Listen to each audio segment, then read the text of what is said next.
نفتازن بلو فایندر همانطور که مشاهده میکنید این سیستم دو کاره هستش، هم نفتازن بوقی هستش، هم ردیاب آنتنی هستش. اطلاقات سیستم لوپ 50 دستگاه هستش که واسه عمق 1.5 استفاده میشه. لوپ 25 دستگاه هستش.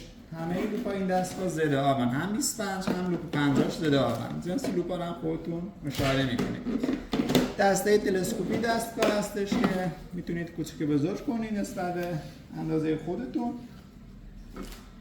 کیف دوشی دستگاه هستش، بیلچه هواری دستگاه، خود دستگاه مادر سیستم هستش، کابل 1:1 دستگاه که واسه عمق بیشتر استفاده میشه. واسه عمق‌های 1.5 از اون در لوپش استفاده میکنیم. واسه عمق‌های 2 تا 2.5 الی 3 از کابل 1:1 استفاده میکنیم. به همراه ردیاب‌های آنتنی خراش‌بار هستن که یه جفت ردیاب آنتنی داره. کارت گارانتی دستگاه که 1 سال گارانتی داره توسط خود شرکت گوهرباستان، 4 سال خدمات داره و دفترچه فارسی دستگاه. انشالله که موفق و مؤید باشه.